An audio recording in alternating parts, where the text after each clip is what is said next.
Well, hello, seekers. Welcome back. Have you ever thought how you grew up to be what you are right now? When you walk around on your feet, it's your body who's taking the next step, or is it instructed by your mind? What is the connection between your mind and your body? How do you know your body? How do you know your mind? Is there any superpower who's controlling your mind somewhere like, in programming or something? When you say that you're not able to do something, what are you unable to do? Is it your body who has a limitation of not doing something, or it's your mind who has a limitation? Because if you look at it closely, your mind has no physical existence. That means there should not be any physical limitation to your mind. Krishna introduces an integral personality as a part of this chapter who's just perfect, who's able to maintain the balance between his body and his mind. By providing the absolute knowledge as a part of this chapter, that is chapter number 7, Krishna talks about Jnana, the knowledge of a Nirguna Brahma, and Vijnana, the knowledge of manifested divinity, Jeev, life, someone who is ready to sacrifice anything and everything just for the sake of performing his karma. Such type of personality is very rare out in the universe. That doesn't mean that we cannot be such a personality. It just means that it's harder to be like that, and we need to strive to be like that. And how do we strive to be like that? Well, this is a detail captured as a part of chapter 7, the knowledge of the absolute. Shri Krishna said, Arjuna, now listen how this mind is attached to me through exclusive love and practicing yoga with absolute dependence on me. You will know me, the repository of all powers, strength and glory and all other attributes of the universal soul in entirety without any shadow of doubt. I will now unfold you to this entirety of wisdom, knowledge of God in his absolute formless aspect, along with knowledge of the qualified aspect of God. Once you are aware of this knowledge, there will be nothing else remain to learn. Hardly one amongst thousands of men strive to realize me. Of those striving yogis, again, some rare one devoting himself exclusive to me knows me in reality. Earth, water, fire, air, ether, mind, reason, and also ego. These constitutes my nature divided into 8 parts. This indeed is my lower nature, that is material nature. The other side by which the whole universe is sustained, know it is to be my higher, that is spiritual nature, in form of Jiva, the life principle. Arjuna, know that all beings have evolved from this twofold Prakriti, and that I am the source of the entire creation, and into me again everything disappears. There is nothing else besides me, Arjuna. Like clusters of yarn threads formed by knots of a thread, all this is threaded on me. Arjuna, I am the sap in the water and radiance of the moon and the sun. I am the sacred syllable Om in all the Vedas, the sound in ether and the manliness in men. I am the pure odor, the subtle principle of smell in the earth and the brightness in fire. I am the life in all the beings and austerity in men of aesthetics.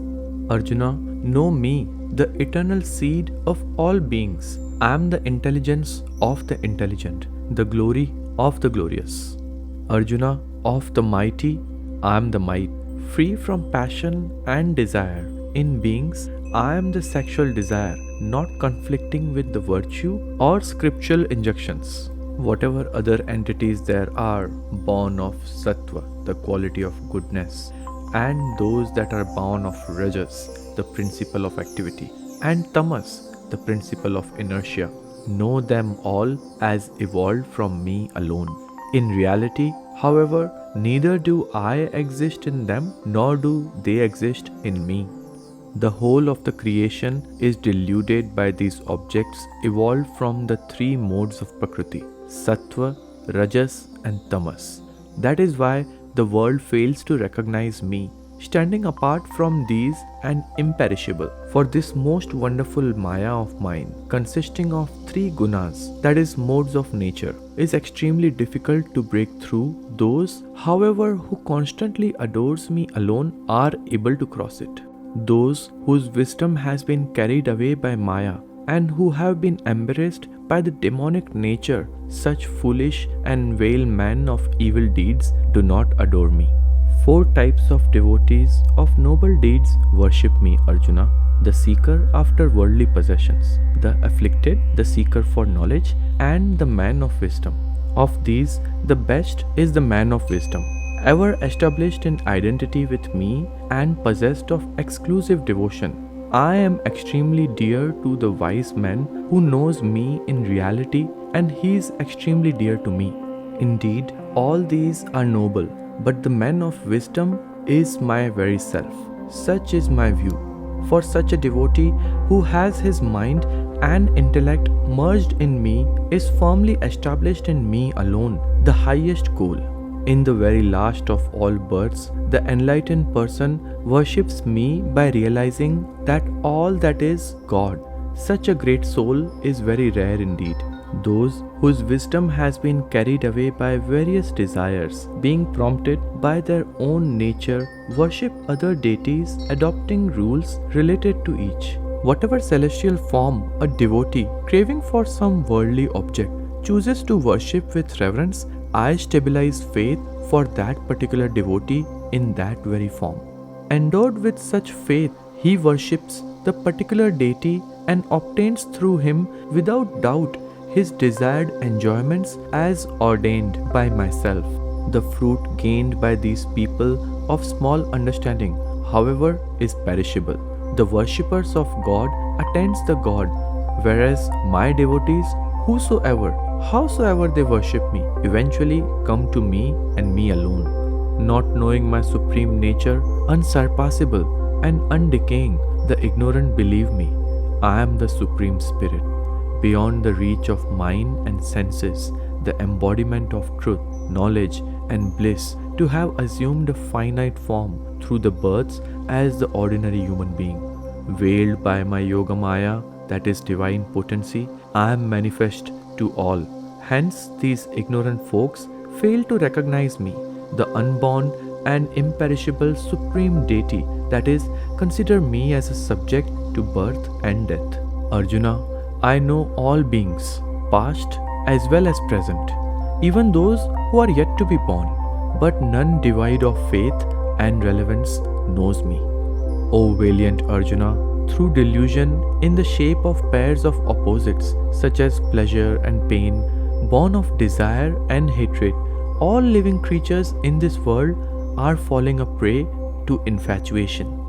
But those men of virtuous deeds whose sins have come to an end, being freed from delusion in the shape of pairs of opposites, born from attraction and repulsion, worship me and firmly resolve in every way. They who have taken refuge in me strive for deliverance from old age and death, know Brahma, the Absolute, the whole Adhyatma, the totality of Jiva and embodied souls, and the entire field of karma, that is action, as well as my integral being, comprising Adibhut, the field of matter, Adidev, that is Brahma, and Adiyagna, the unmanifested divinity dwelling in the hearts of all beings in their witness.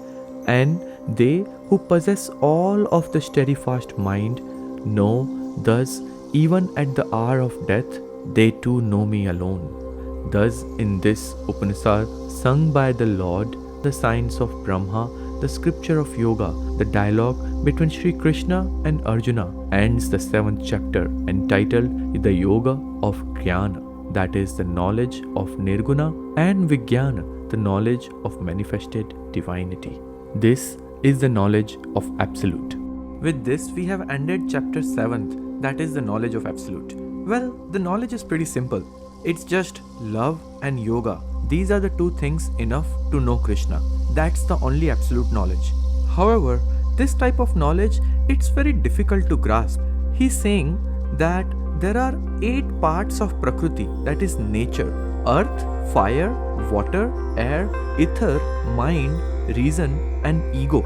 These are the part of material nature of Krishna. Everything is Krishna. However, the material part is made up of these 8 things, whereas the spiritual nature is Jiva, that is life. So Krishna is saying that your body, which is made up of only 2 things, one, the life, and second is pretty much carbon, right? So your entire body is made up of carbon. Now he's breaking it down further on the entity basis, right? So all entities are born with these 3 qualities, alright? 1, that is Sattva, the quality of goodness. 2, Rajas, the principle of activity, something that makes you move, something that makes you do your action, your karma, right? And 3rd is Tamas, the principle of inertia. Well, the physics definition of inertia is the tendency to resist the change, alright?